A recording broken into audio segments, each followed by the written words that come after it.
Hello everyone, Alpha here, and are you too lazy to read? Well, good news, because I'm gonna read it to you because I'm also forced to read this. The Kite Runner by Khaled Hosseini, I don't know, whatever it is. And this was published in 2003, so yeah, there'll be a PDF link below for you to read it yourself if you wanna read it. But hopefully, we're here right now, so you don't have to read it. So what I'm gonna do for hopefully the series, if we could finish it, is read around one chapter per day, but for the first one, you can see the first chapter is extremely short. So for this episode, I'm gonna read the first two chapters instead, which will be actually 9 pages. So yeah, buckle up, boys. We're gonna get into it. December 2001. I became what I am today at the age of 12. On a frigid, overcast day in the winter of 1975. I remember the premise moment, crouching behind a crumbling mud wall, peeking into the alley, sorry, near the frozen creek. Now I'm pretty much sure that should have been valley. Oh well, that was a long time ago, but it's wrong what they say about the past. I've learned about how you can bury it, because the past claws its way out. Looking back now, I realize I've been peeking into the deserted alley for the last 26 years. One day, last summer, my friend, Rahim Khan, called from Pakistan. He asked me to come see him. Standing in the kitchen was the receiver to my ear. I knew it wasn't just Rahim Khan on the line. It was my past of unatoned sins. After I hung up, I went for a walk along the Spreckles Lake on the northern edge of Golden Gate Park. The early afternoon, sun sparkled on the water, where dozens of miniature boats sailed, propelled by a crisp breeze. Then I glanced up and saw a pair of kites, red with long blue tails, soaring the sky. They danced high above the trees on the west end of the park, over the windmills, floating side by side like a pair of eyes looking down on San Francisco, the city I now call home. And suddenly, Hassan's voice whispered in my head, "For you, 1,000 times over." Hassan, the hair-lipped kite runner. I sat on a park bench near a willow tree. I thought about something Rahim Khan said just before he hung up, almost as an afterthought. There's a way to be good again. I looked up at those twin kites. I thought about Hassan, thought about Baba, Ali Kabul. I thought of the life I had lived until the winter of 1975 came and changed everything and made me what I am today. Okay, so that's the first chapter. It's basically he's in San Francisco and yeah, blah blah blah. He's just having some backflashes. And the rest of the story, or what I've read so far, is just backflash. I mean, yeah. So wait, a few introductions first. So the main character here will be Amir. His father is a rich guy. Just give little details since it will be mentioned in chapter 2 anyways. So his father is Ali. No. His father was Baba. No, I'll place like a family tree and their relations. A graphic organizer, yeah, that. Then his best friend is Hassan. Yeah, Hassan. Hassan is technically considered his servant, but his father is actually the servant. So yes, legally he's still a free boy and stuff, yeah. And Hassan's father is actually, yeah, his father was Ali. Okay, so let's proceed down. Okay, so chapter 2. When we were children, Hassan and I used to climb the poplar trees in the driveway of my father's house and annoy our neighbors by reflecting sunlight into their homes with a shard of mirror. Damn kids! We would sit across from each other on a pair of high branches, our naked feet dangling, our trousers pockets filled with dried mulberries and walnuts. We took turns with the mirror as we ate mulberries, pelted each other with them, giggling, laughing. I can still see Hassan up on the tree, sunlight flickering through the leaves on his almost perfectly round face, a face like a Chinese doll chiseled from hardwood, his flat, broad nose and slanting, narrow eyes like bamboo leaves, eyes that look, depending on the light gold, green, even sapphire. I can still see his tiny low-set ears and that pointed stub of a chin, a meaty appendage that looked like it was added as a mere afterthought, and the cleft lip, just left from the midline, where the Chinese doll marker's instruments may have slipped. Or perhaps he had simply grown tired and careless. Sometimes up in those trees, I talked Hassan into firing walnuts with a slingshot at the neighbor's one-eyed German shepherd. Ah, come on. Hassan never wanted to. But if I really asked, he wouldn't deny me. Hassan never denied me anything, and he was deadly with slingshot. Hassan's father, Ali, used to catch us and get mad, or as mad as someone as gentle as Ali could ever get. He would wag his finger and wave us down from the tree. He would take the mirror and tell us what his mother had told him, that the devil shone mirrors too, shown them to distract Muslims during prayer. And he laughs while he does it, he always added, scowling at his son. Yes, father, Hassan would mumble, looking down at his feet, but he never told on me. Never told that the mirror, like shooting walnuts at the neighbor's dog, was always my idea. The poplar trees lined the red brick driveway, which led to a pair of wrought iron gates. They in turn opened into an extension of the driveway, into my father's real estate. The house sat on the left side of the brick path, the backyard at the end of it. Everyone agreed that my father, my Baba, had built the most beautiful house. Become famous. Okay, the most beautiful house in the Wazir Akbar Khan district, a new and affluent neighborhood in the northern part of Kabul. Some thought it was the prettiest house in all of Kabul. A broad entryway flanked by rose bushes led to sprawling house of marble floors and wide windows. Intricate mosaic tiles handpicked by Baba in Isfahan covered the floors of the 4 bathrooms. Gold-stitched tapestries which Baba had bought in Calcutta lined the walls. A crystal chandelier hung from the vaulted ceiling. Upstairs was my bedroom, Baba's room, and his study, also known as the smoking room, which perpetually smelled of tobacco and cinnamon. Baba and his friends reclined on black leather chairs there after Ali had served dinner. They stuffed their pipes, except Baba always called it fattening the pipe, and discussing their favorite 3 topics: politics, business, soccer. Sometimes I asked Baba if I could sit with them, but Baba would stand in the doorway. Go on. Now, he'd say, this is grown-ups time. Why don't you go read one of those books of yours? He'd close the door, leave me to wonder why it was always grown-ups time with him. I sit by the door, knees drawn to my chest. Sometimes I sat for an hour, sometimes 2, listening to their laughter, their chatter. The living room downstairs had a curved wall with custom-built cabinets. Inside sat picture frames, an old grainy photo of my grandfather and King Nadir Shah taken in 1931, 2 years before the king's assassination. They are standing over a dead deer, dressed in knee-high boots, rifles slung over their shoulders. There was a picture of my parents. Wedding night, Baba in his dashing black suit, and my mother, a smiling young princess in white. He was Baba, and his best friend and business partner, Rahim Khan, standing outside of our house, neither one smiling. I am a baby in that photograph, and Baba is holding me, looking tired and grim. I am in his arms, but it's Rahim Khan's pinky and my fingers are curled around.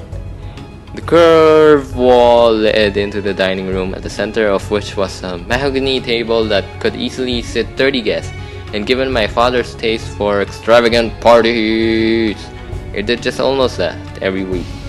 On the other end of the dining room was a tall marble fireplace, always lit by the orange glow of a fire in the wintertime. A large sliding glass door opened into a semicircular God can't read today.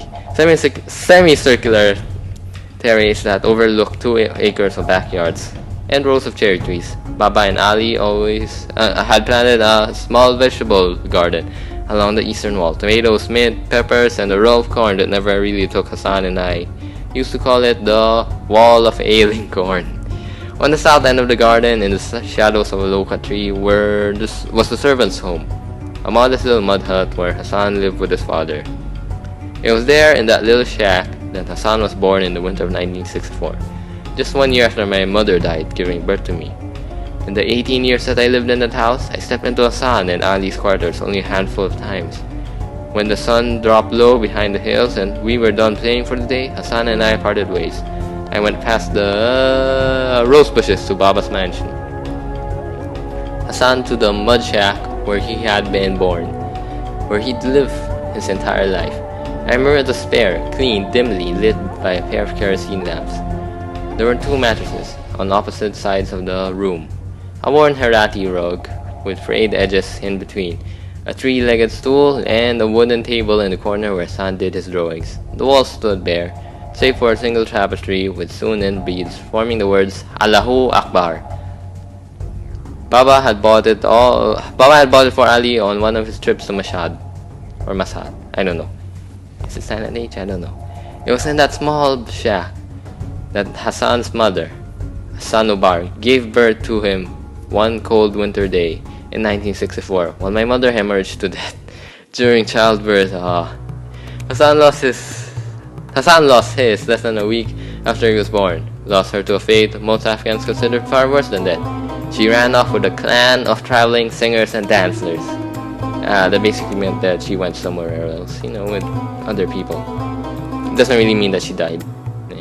Hassan never talked about his mother, as if she never existed. I always wondered if he dreamed about her, what she'd look like, where she was. I wondered if he longed to meet her. Did he ache for her, the way I ached for my mother that I have never met? One day, we were walking from my father's house to Cinema Zainab for a new Iranian movie. Taking the shortcut through the military barracks near how do I pronounce this?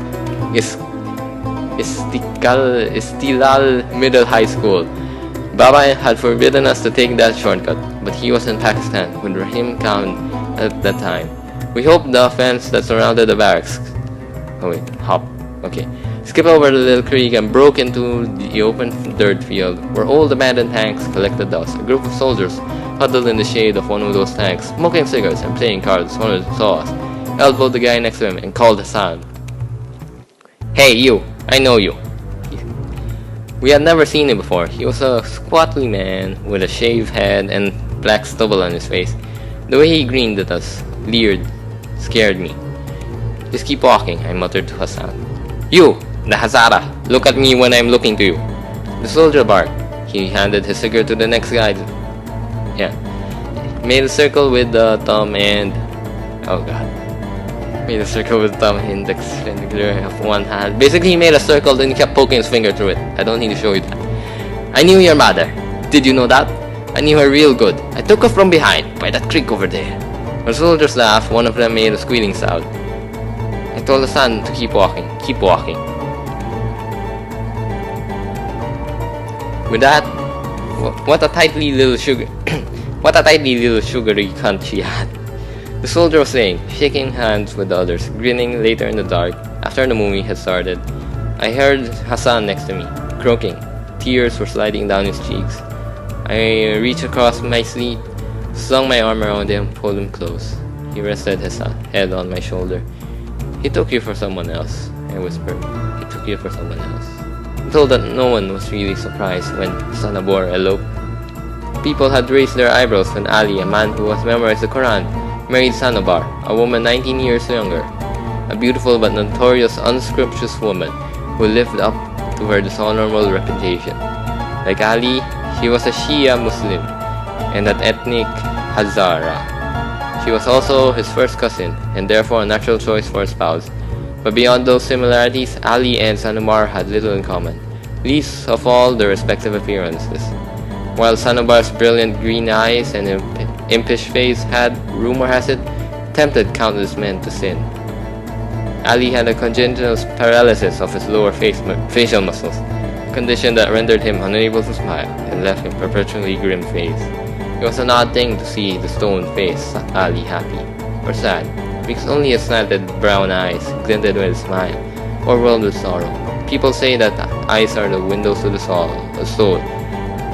Never was that more true with Ali, who could only reveal himself through his eyes. I have heard that Sanobar's suggestive stride and oscillating hips sent men to reveries of infidelity, but polio had left Ali with a twisted, atrophied right leg that was sallow skin over bone with little in between except a paper-thin layer of muscles. I remember one day when I was 8, Ali was taking me to the bazaar to buy some naan. I was walking behind him, humming, trying to imitate his walk. I watched him swing his scraggy leg in a sweeping manner, watched his whole body tilt impossibly to the right every time he planted that foot. It seemed a minor miracle that he didn't trip with every step. When I tried it, I almost fell into the gutter. That got me giggling. Ali turned around, caught me, aping him. He didn't say anything. Not then, not ever. He just kept walking. Ali's face and his walk frightened some of the younger children in the neighborhood, but the real trouble was with the older kids. They chased him on the street and mocked him when he hobbled by. Some had taken to calling him Babalu, or Boogeyman. Hey, hey, Babalu, what did you eat today? They barked to a chorus of laughter. What did you eat, you flat-nosed Babalu? They called him flat-nosed because of Ali and Hassan's characteristics, Hazara Mongoloid features. For years, that was all I knew about Hazaras, that they were Mughal descendants and that they look a lot like Chinese people. A little like Chinese people, sorry. School textbooks barely mentioned them and referred to their ancestry only in the passing. Then one day, I was in Baba's study, looking through his stuff, when I found one of my mother's old history books. It was written by an Iranian named Khorrami. I blew the dust off it, sneaked it into the bed with me that night, and was stunned to find an entire chapter in Hazara history. An entire chapter dedicated to Hassan's people. In it, I read that my people, the Pashtuns, had persecuted and oppressed the Hazaras. It said that Hazaras had tried to rise against the Pashtuns in the 19th century, but Pashtuns had quelled them with unspeakable violence. The book said that my people had killed the Hazaras, driven them from their lands, burned their homes, and sold their women. The book said part of the reason Pashtuns had oppressed the Hazaras was that Pashtuns were Sunni Muslims, while Hazaras were Shia. The book said a lot of things I didn't know, things my teacher hadn't mentioned, things Baba hadn't mentioned either. It also said some things I didn't know, like that people called Hazaras mice-eating, flat-nosed, load-carrying donkeys. I had heard some of the kids in the neighborhood yell those names to Hassan. The following week, after class, I showed the book to my teacher and pointed to the chapter on the Hazaras. He skimmed through a couple of pages, snickered, handed the book back. That's one thing Shia people do well, he said, picking up his papers, passing them as selves as martyrs. He wrinkled his nose when he said the word Shia, like it was some kind of disease. But despite sharing ethnic heritage and family blood, Sanahor joined the neighborhood kids in taunting Ali. I've heard that she made no secret of her disdain for his appearance. This is a husband, she would sneer. I have seen old donkeys better suited to be a husband. In the end, most people suspected the marriage had been an arrangement of sorts between Ali and his uncle, Sanabor's father. They said Ali had married his cousin to help restore some honor to his uncle's blemished name. Even though Ali, who had been orphaned at the age of 5, had no worldly possessions or inheritance to speak of. Ali never retaliated against any of his tormentors, I suppose partly because he could never catch them with his twisted leg behind him, but mostly because Ali was immune to the insult of his assailants. He had found his joy, his antidote, the current moment Sadabor had given birth to Hassan. It had been a simple enough affair. No more difficult words. No obstetricians, no anesthesiologist, no fancy monitoring device. Just Sanabor lying on a stained naked mattress with Ali, and a midwife helping her. She hadn't needed much help at all, because even in birth, Hassan was true to his nature. He was incapable of hurting anyone. A few grunts, a couple of pushes, and came out Hassan. Out he came smiling. As confided to a neighbor's servant by the garrulous midwife, who had then, in turn, told anyone who would listen, Sanabor had taken one glance at the baby in Ali's arms, seen the cleft lip, and barked a bitter laugh. There, she had said. Now, you have your idiot son to do all your smiling for you. She had refused to even hold Hassan, and just 5 days later, she was gone. Baba hired the same nursing woman who had fed me to nurse Hassan. Ali told us she was a blue-eyed Hazara woman from Bamiyan, the city of giant Buddha statues. What a sweet singing voice she had, he used to say to us. What did she sing? Hassan and I always asked. Though we already knew. Ali had told us countless times. We just waited to hear Ali sing. He'd clear his throat and begin. On a high mountain I stood and cried the name of Ali. I don't know the melody. So yeah. Lion of God, O Ali, Lion of God, King of men, bring joy to our sorrowful hearts. Then he would remind us. Is this end? Yeah, okay. Then he would remind us that there was a brotherhood between people who had fed from the same breast, a kinship not even time could break. Hassan and I fed from the same breast. We took our first steps into the same lawn in the same yard, and under the same roof, we spoke our first words. Mine was Baba. His was Amir, my name. Looking back on it now, I think the foundation for what happened in the winter of 97-5 and all that followed was already laid on those first words. And Ram, that's it, chapter 2. So basically in chapter 2, all we had was, we got to know the characters, and Hassan's mother, or Sanubar, she was also, let's see, she was basically Aho. That's the best way you can say it. Aho. Then yeah, she basically didn't like Ali or Hassan because it said that Hassan also had a facial